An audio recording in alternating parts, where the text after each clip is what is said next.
Dan tidaklah kehidupan dunia ini kecuali hanya kesenangan yang menipu, kesenangan yang melalaikan.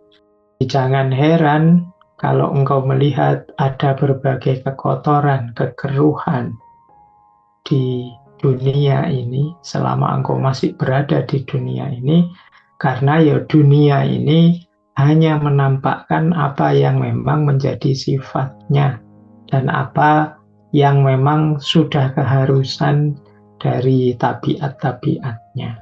Dan berarti apa? Wajar saja kalau kita kadang kecewa, kita kadang sedih, kita ketemu penyakit, ketemu konflik, ketemu orang jahat, ketemu macam-macam. Itu tidak enak, tidak aneh. Ya begitu dunia itu sifatnya.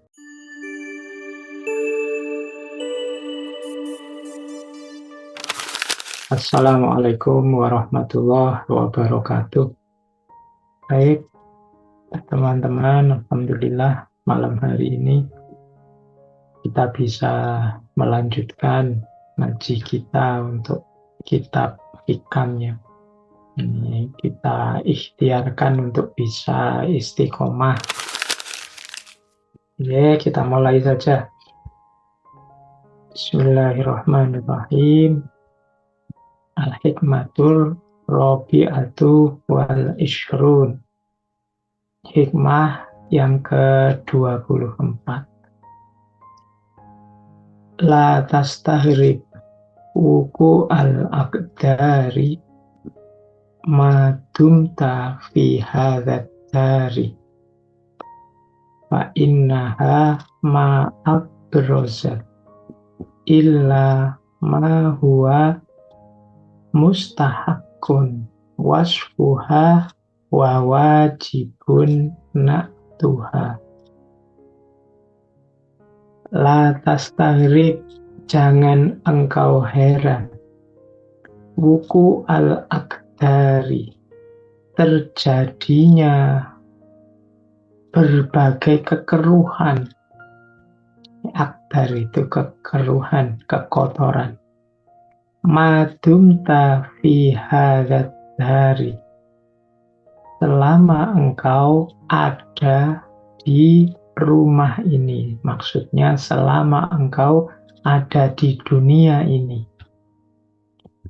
Fa innaha ma abrozat, karena sesungguhnya tidaklah menampakkan sesuatu illa ma huwa mustahaqqun wasfuha, kecuali, jadi tidaklah dunia itu menampakkan sesuatu kecuali apa yang memang menjadi hak sifat-sifatnya, jadi menjadi kesejatian sifat-sifatnya, wa wajibun na'tuha, dan yang menjadi keharusan bagi tabiat-tabiatnya. Jadi jangan heran kalau engkau melihat ada berbagai kekotoran, kekeruhan di dunia ini selama engkau masih berada di dunia ini, karena ya dunia ini hanya menampakkan apa yang memang menjadi sifatnya dan apa yang memang sudah keharusan dari tabiat-tabiatnya. Ini pelan-pelan ya kita pahami. Yang pertama, ini Syekh Ibnu Athaillah mengingatkan kita jangan gampang gumunan, jangan gampang heran, jangan seheboh itu kalau melihat berbagai kekeruhan di sekeliling kita. Jadi hari ini kan kita sering ini, keluhan kita macam-macam, ada problem ini, problem itu di sekeliling kita. Menurut Syekh Ibnu Athaillah tidak aneh, tidak luar biasa kok. Sejak dulu dunia itu ya memang, bahkan sejak zaman Nabi Adam, selalu kita ketemu cerita-cerita kekotoran, kekeruhan. Jadi, makalah tastahrib wuku al-aqdar madum fi hadzal dar. Karena memang coraknya dunia ini itu seperti itu. Dan dunia memang tidak mengeluarkan, menampakkan sesuatu selain yang jadi sifatnya. Jadi selain yang jadi karakternya. Ini pelajaran pertama dari hikmah ke-24 ini. Mari kita ingat-ingat, dunia memang bukan tempatnya kemurnian yang sejati atau kenyamanan yang abadi. Tidak begitu. Dunia memang akan kita temui di dalamnya corak-corak kekeruhan. Dan berarti apa? Wajar saja kalau kita kadang kecewa, kita kadang sedih, kita ketemu penyakit, ketemu konflik, ketemu orang jahat, ketemu macam-macam. Itu tidak enak, tidak aneh. Ya begitu dunia itu sifatnya. Jadi jangan kita tertipu oleh ekspektasi yang salah. Kita sering kecewa karena kita mengharapkan bahwa dunia ini tenang, stabil, toto, tentrem, apa kalau orang Jawa itu kerto raharjo dan lain sebagainya.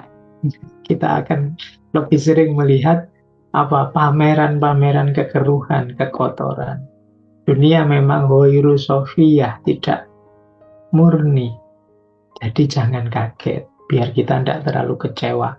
Orang Jawa punya istilah ojo gumunan, ojo kagetan. Karena ya seperti itu dunia ini. Ya, jadi jangan heboh. Ini mirip dengan di filsafatnya Stoikisme yang sering kita bahas di ngaji filsafat itu ya. Ya memang sunatullahnya orang hidup itu begitu. Kalau kita melihat banyak hal yang mengecewakan, ya begitulah dunia ini. Kalau kita lihat orang yang jahatnya luar biasa, ya seperti itu memang manusia. Ada yang baik, ada yang buruk. Maka yang penting, kalau dari hikmah ke-24 ini, mari kita bersiap saja. Jadi kita pahami sunnatullah, tabiatnya dunia, kemudian kita maklumi kalau dunia ini banyak kekotoran-kekotoran, yang penting kita siap menghadapinya. Jangan sampai keruhnya dunia, kotornya dunia, membuat kita juga kotor. Membuat kita juga terseret ke arah kekeruhan itu. Karena memang ya, kalau kita belajar tasawuf itu, dunia ini bukan tujuan. Jadi tujuan final kita tidak ada di dunia ini. Kalau kita mencari tenang yang sejati, nyaman yang sejati, mungkin agak kesulitan kita kalau di dunia hari ini. Mungkin bisa kita kaitkan dengan, teman-teman mungkin hafal ya surat Al-Hadid itu. Ayat 20 kalau saya tidak salah ya. Yang sering kita kutip, i'lamu annamal hayatud dunya laibun walahwun wazinatun wa tafahurum bainakum wa takasurum fil amwali wal aulad.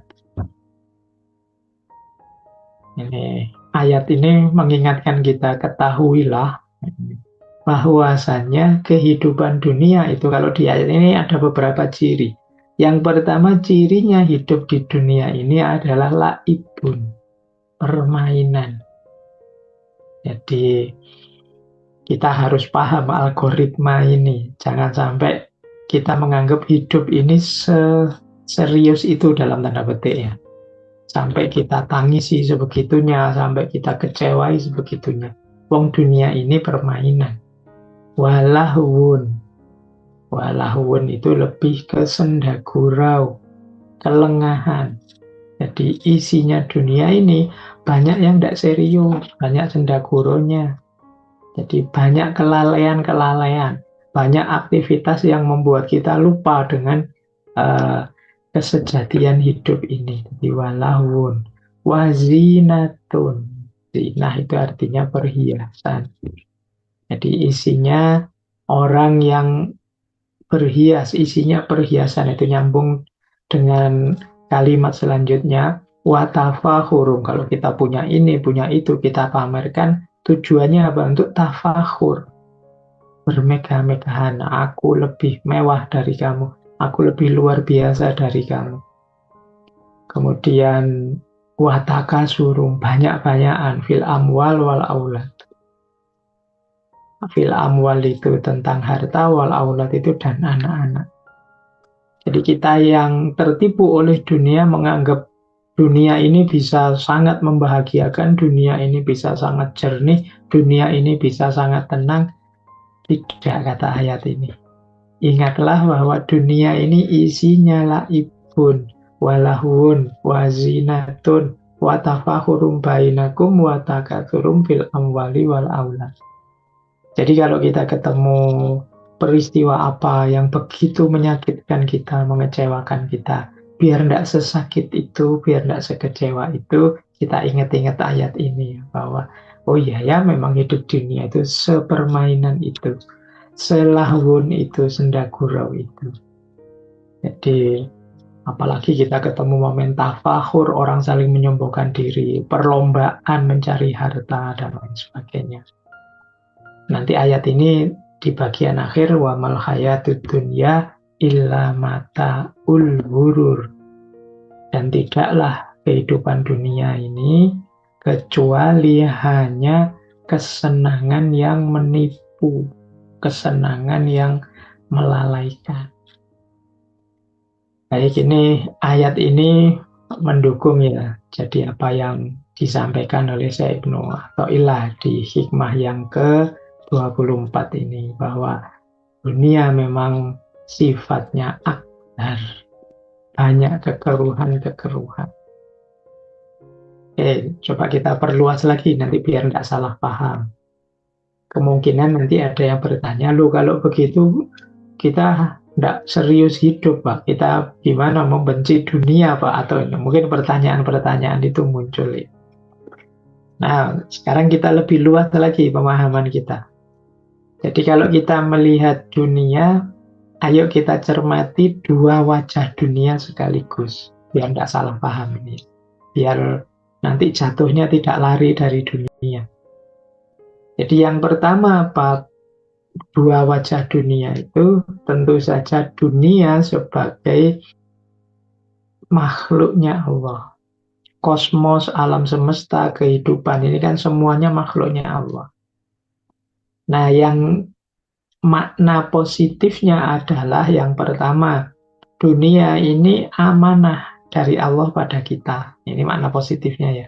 Dititipkan oleh Allah pada kita, kita dijadikan khalifahnya. Yang kedua, dunia ini ladang amal, tempat kita beramal. Jadi kalau tidak ada dunia ini, kita tidak ada ruang untuk melakukan amal menuju kehidupan yang lebih sejati.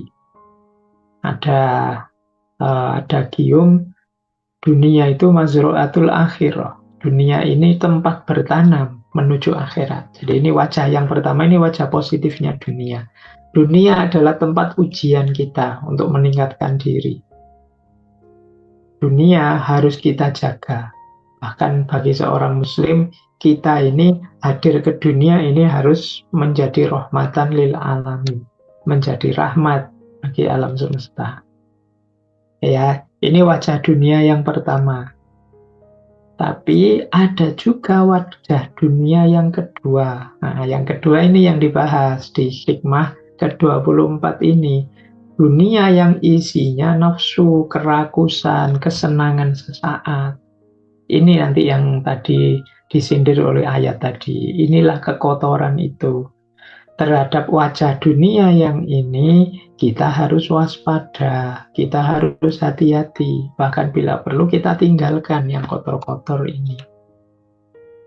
Jadi memang ada wajah dunia yang negatif ini. Tapi di satu sisi dunia juga amanatnya Allah pada kita untuk kita kelola dengan baik. Karena kita khalifahnya. Jadi untuk dunia yang pertama ini, dunia yang positif ini, malah kalau dalam Al-Quran kita diminta mencarinya. Jadi wabtaghi fima atakallahu darul akhirah wala tansa nasibaka minad dunya. Jadi carilah kehidupan akhirat tapi jangan lupa kehidupan dunia. Karena dunia ini amanatnya Allah pada kita. Kesimpulannya apa? Dunia memang punya sisi gelapnya, tapi kita tidak harus membenci dunia, karena dunia juga amanatnya Allah untuk kita. Jadi kalau mungkin dengan bahasa sederhananya ya, ada dunia yang berkarakter tercela, ada dunia yang terpuji. Dunia yang tercela itu dunia sebagai hawa nafsu, cinta harta, cinta pangkat, hanya mencari kesenangan sesaat. Isinya kerakusan, ketamaan, hubud dunia, cinta dunia, membuat orang lupa akhirat, lupa diri, pertarungan iri, dengki, konflik, tidak peduli halal haram, dan lain sebagainya. Nanti di bagian lain ada dunia yang terpuji. Dunia yang terpuji itu dunia yang ciptaannya Allah, amanahnya Allah pada kita manusia sebagai khalifahnya.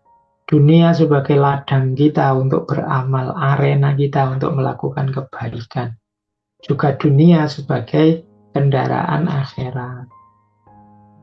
Untuk dunia yang terpuji ini ya warnanya bukan kerakusan, ketamaan.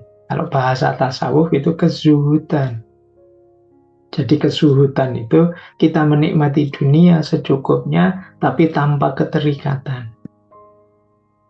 Nah, isinya zuhud, syukur, tawakal, menjadi sarana kebaikan, sarana ibadah, sarana amal kita.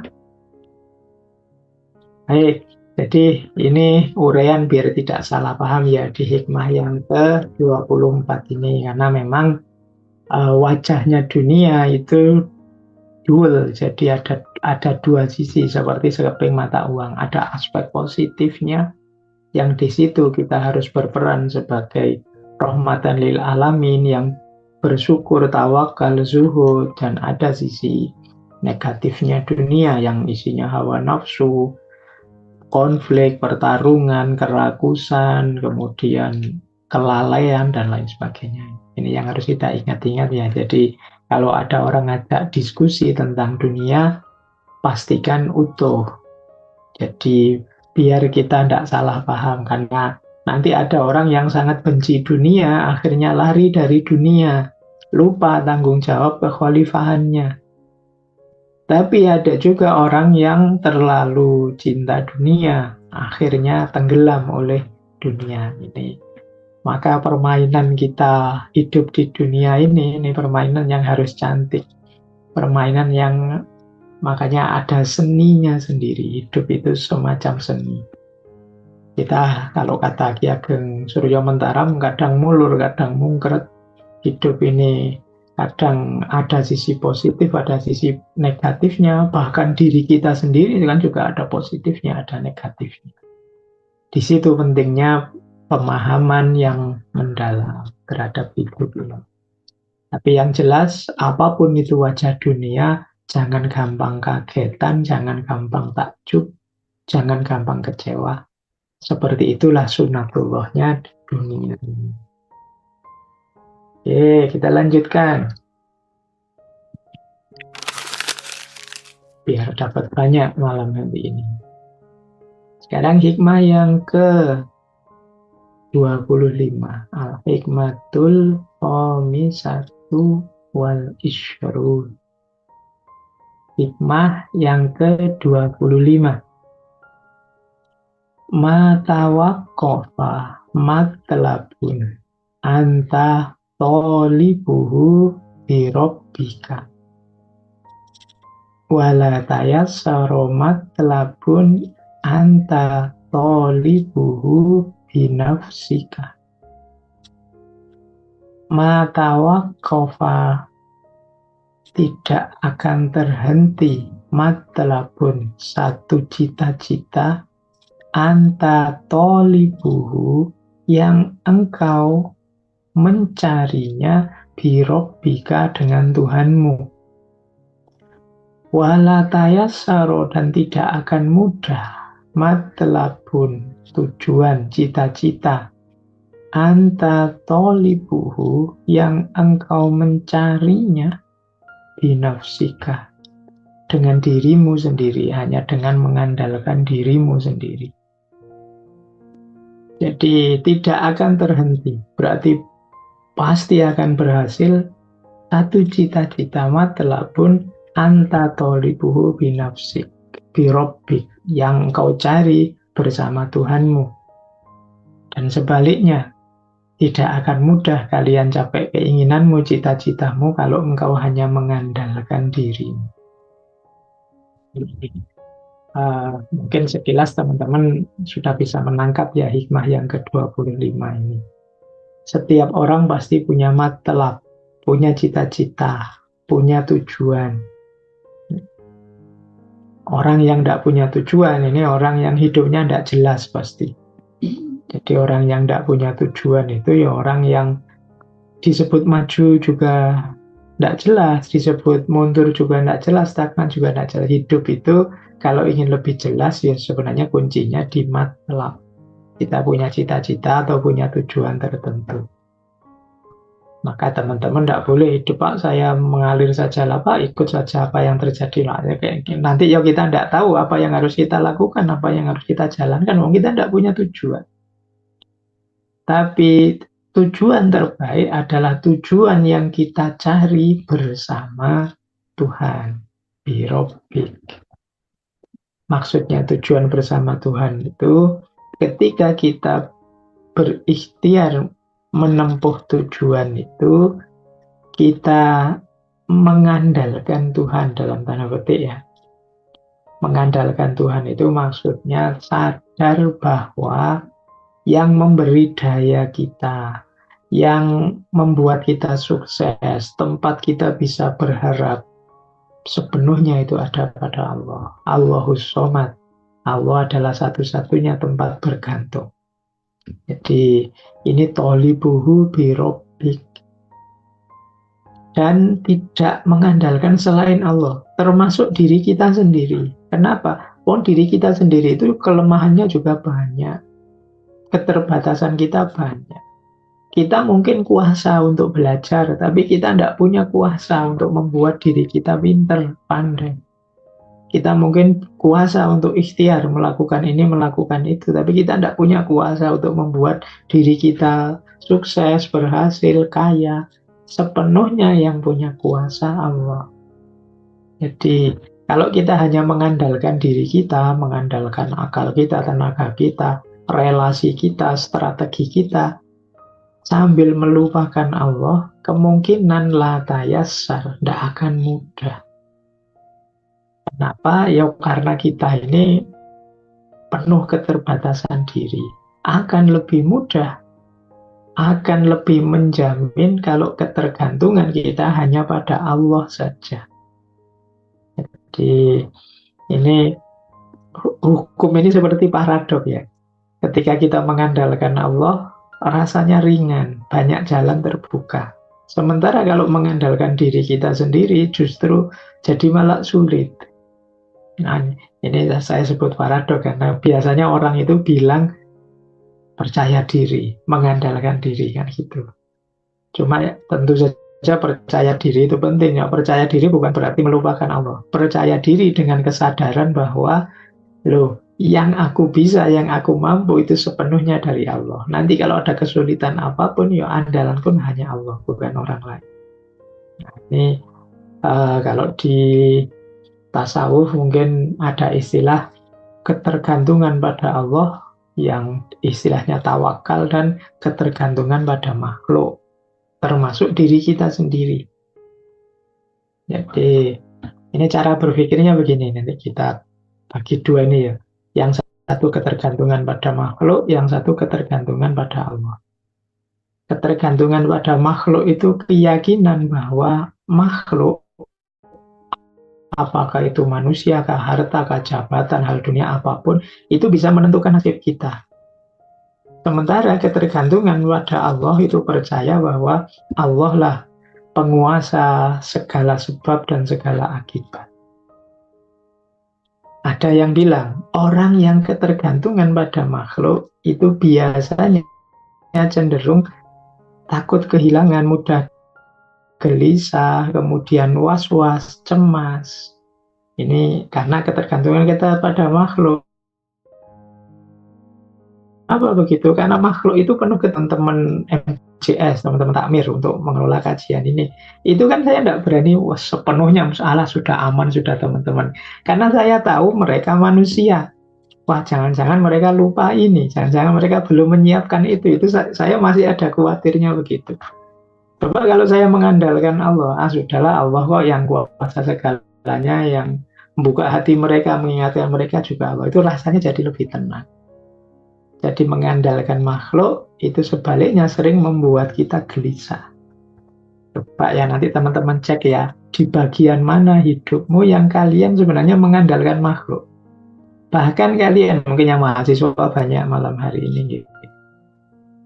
Yang mahasiswa mengandalkan orang tua karena belum bekerja.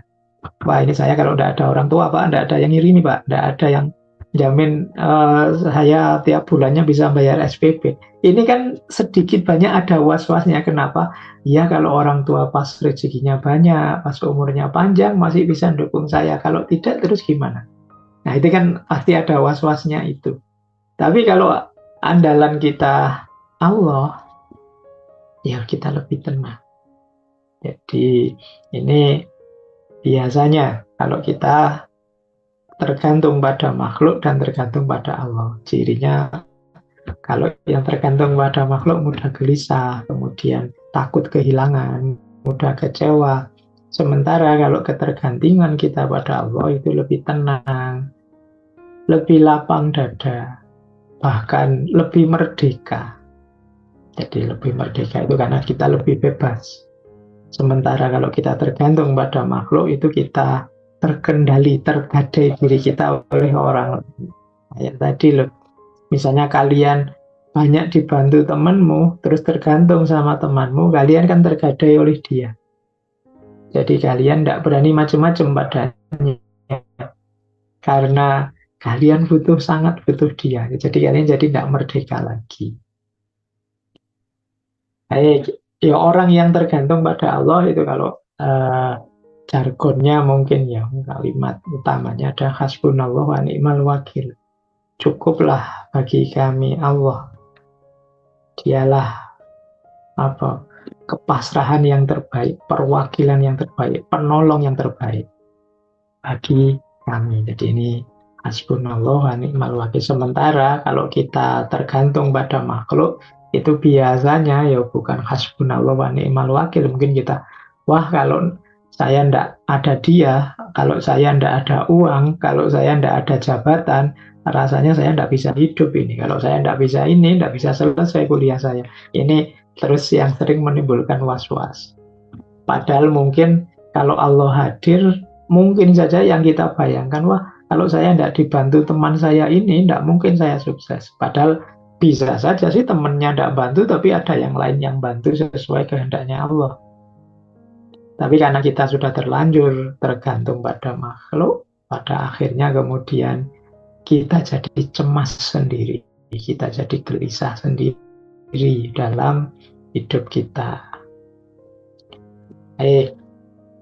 Nah mungkin nanti ada pertanyaan juga seperti ini, Pak ya. Jadi mungkin ada pertanyaan, berarti Pak, apa tidak boleh saya minta tolong makhluk? Saya ada teman minta dibantu ini, minta dibantu itu, apa tidak boleh Pak? Itu mungkin jadi pertanyaan itu ya. Tentu saja boleh. Jadi kita tidak dilarang meminta tolong. Kalau surat Al-Maidah itu ayat 2 kan, wa ta'awanu 'alal birri wat taqwa. Jadi silahkan saling tolong menolong.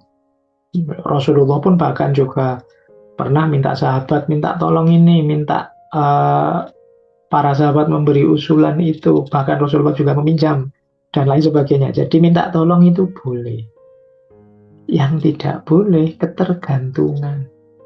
Tadi loh, jadi wah kalau tidak ada kamu hancur hidup saya. Ini ketergantungan sudah. Oh, kalau tidak ada uang, apalah pakai rumus apa tidak ada gunanya. Jadi ketergantungan pada uang.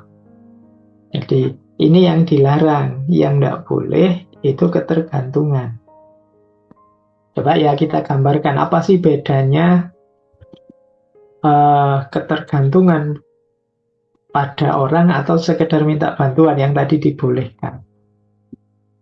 Pertama gini, kalau itu minta bantuan saja, tidak ketergantungan, itu dia menyadari bahwa ya ada manusia yang bisa menolongku, tapi sebenarnya pertolongan itu hakikatnya dari Allah.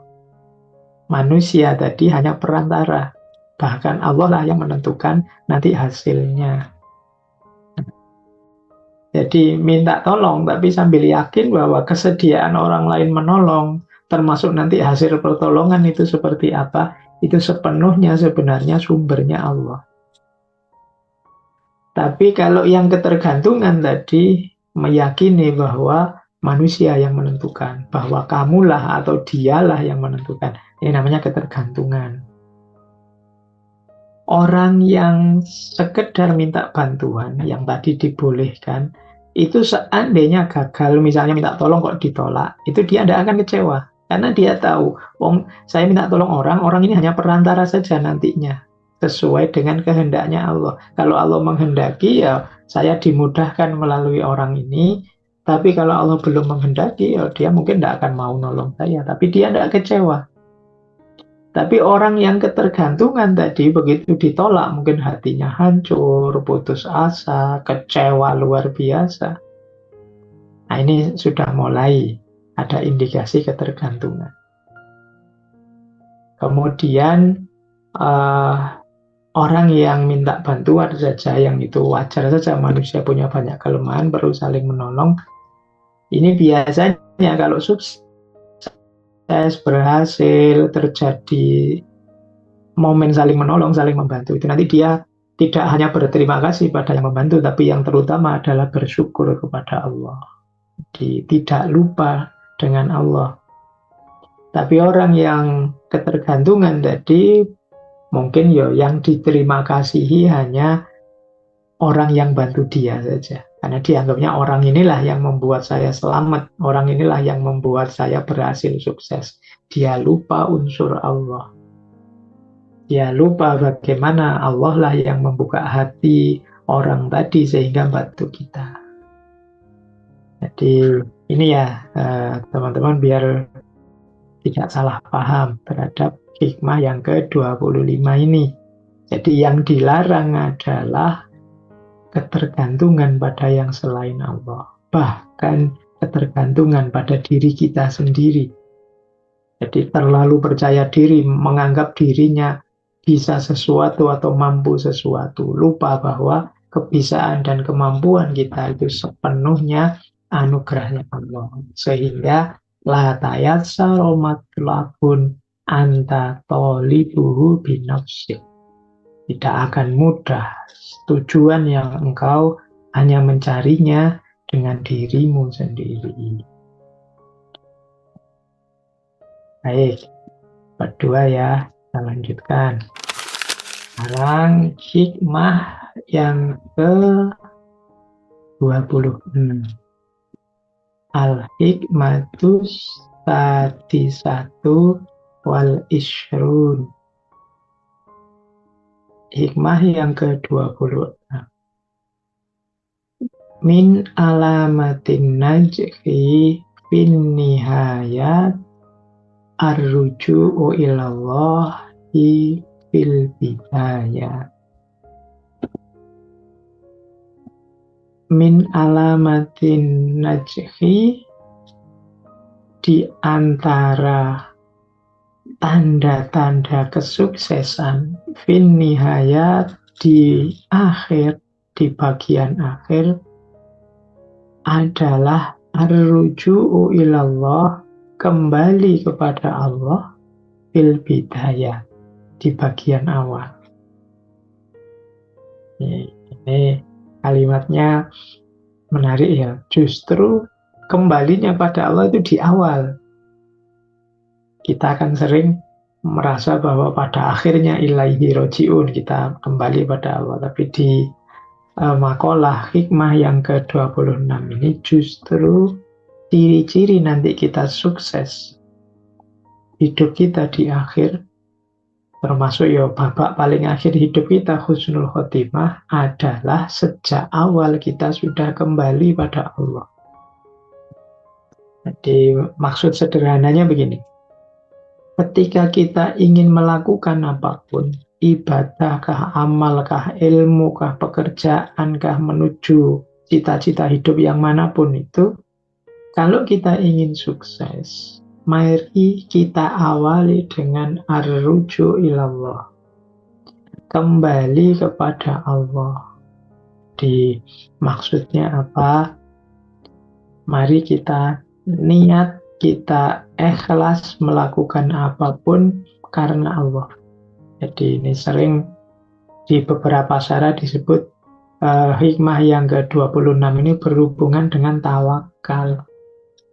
Jadi ketika kita ingin melakukan sesuatu, sejak awal kita sudah tawakal. Tawakal itu kita ikhtiari maksimal apa yang kita lakukan sambil memasrahkan semuanya kepada Allah, hasilnya apapun.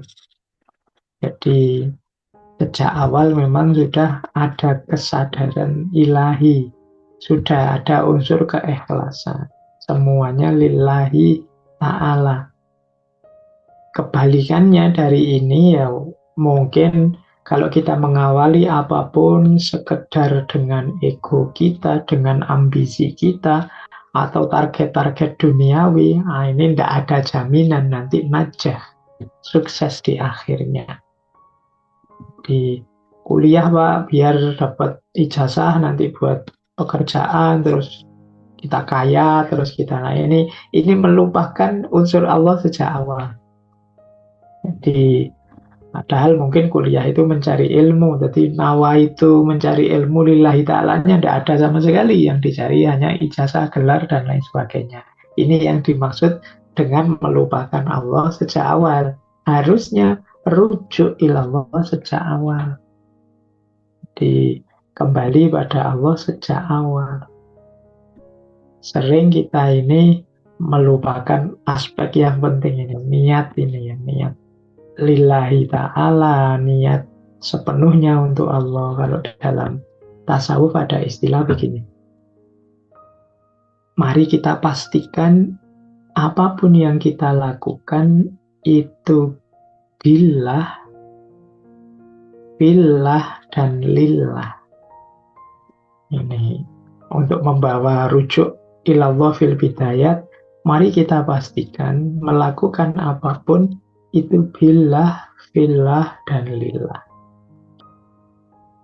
Billah itu kesadaran bahwa semua amal yang kita lakukan itu hakikatnya karena Allah yang memberi daya kita, yang membuka hati kita, yang membukakan kesempatan untuk kita. Ini kesadaran billah namanya.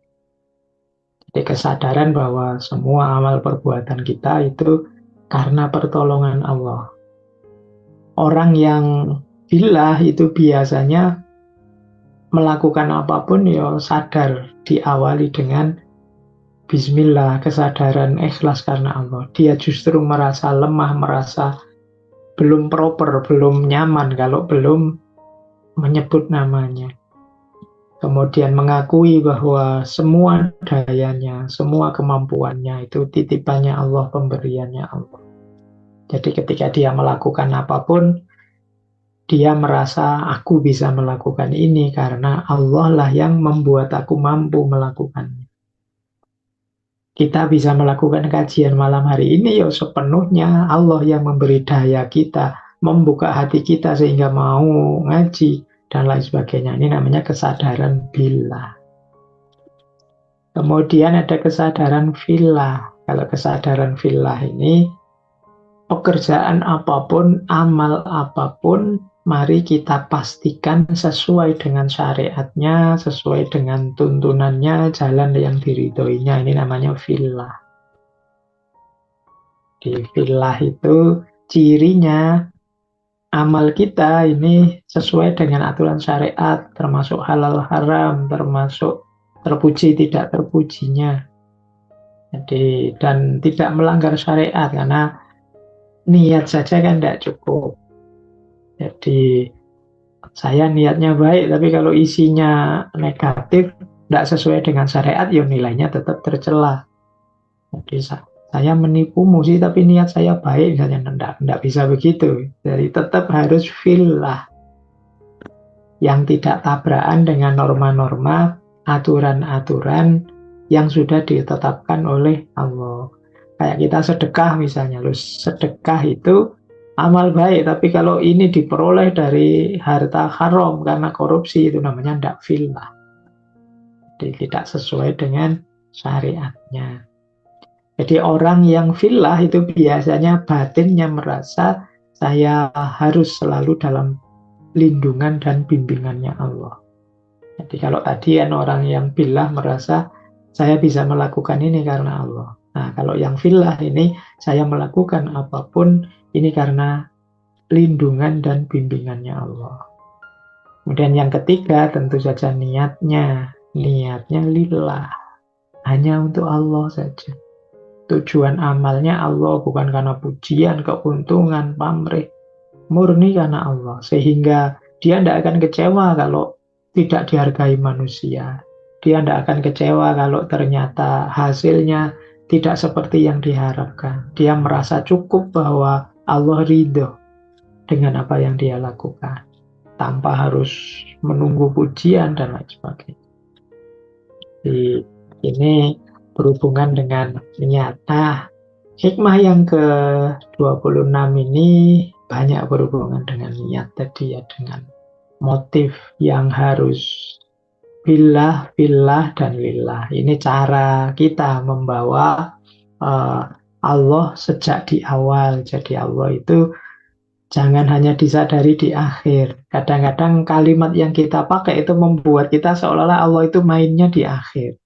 Jadi mari kita berikhtiar, selanjutnya tawakal. Seolah-olah itu yang awal itu daya kita, baru tawakal itu perannya Allah. Padahal kata Syekh Ibnu Athaillah ya enggak.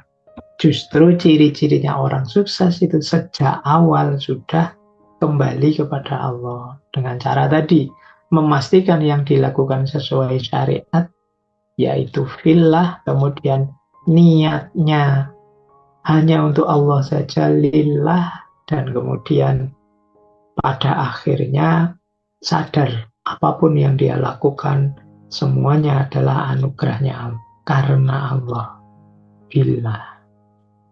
Ini jadi motif perbuatan kita. Saya tiba-tiba ingat satu kisah dalam kitab Ihya itu ya, teman-teman mestinya pernah dengar ya. Ini kisah ini dari orang-orang Bani Israel. Ada yang menyebutnya ya masuk kategori Israiliyat, tapi dikutip oleh Imam Ghazali. Jadi satu ketika ada seorang ulama dari Bani Israel itu ingin menebang pohon, yang pohon ini disembah oleh masyarakat desa, dianggap ada penyangnya, ada penunggunya. Dia sudah menuju pohon itu membawa kapak, ingin motong pohon itu. Tapi di tengah jalan dia dicegat oleh iblis. Nah, iblisnya tidak setuju dia nebang pohon, karena justru iblis senang kalau ada orang menyekutukan Allah dengan menyembah pohon. Akhirnya terjadi perkelahian. Di perkelahian ini iblisnya kalah perkalian pertama. Nah terus begitu iblisnya kalah, orang ini dirayu oleh iblis. Sudahlah, begini saja, kamu tidak usah nebang pohon ini, tapi nanti setiap kali kamu sholat malam, di bawah sajadahmu akan ada uang sebesar 20 dinar.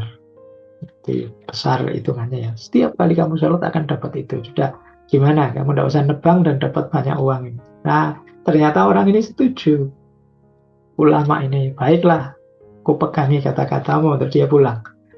Nah, setelah berapa lama dia sholat, memang benar di bawah sajadahnya dia selalu ketemu uang 20 dinar. Nah, satu ketika setelah sekian bulan dia dapat uang terus, satu ketika tidak nemu dia. Di bawah sajadahnya tidak ada uang lagi. marah dia. Wah, ini iblis ini membohongi saya, mengkhianati saya. Dia balik lagi bawa kapak. Sudahlah, tak tebang saja sudah pohon itu. Dia kembali ingin nebang pohon. Di tengah jalan ketemu iblis lagi. Terjadi konflik lagi, pertarungan lagi. Nah, saat itu justru ulama ini yang kalah. Nah, ulama ini terus tanya pada iblis, "Wahai iblis, kok sekarang saya kalah ya? Padahal dulu mudah sekali saya mengalahkanmu." Jawabannya iblis, ketika kamu datang pertama kali dulu, niatmu lillahi ta'ala, karena Allah. Tapi kedatanganmu yang kedua, ini niatmu karena uang. Karena niatmu karena uang, ya kamu sekarang lemah. Dan aku mudah saja mengalahkanmu. Nah, ini yang dimaksud ya. Ternyata motif itu, niat itu penting. Jadi kita rujuk ilallah fil bidayat, di awalnya, tidak di akhirnya.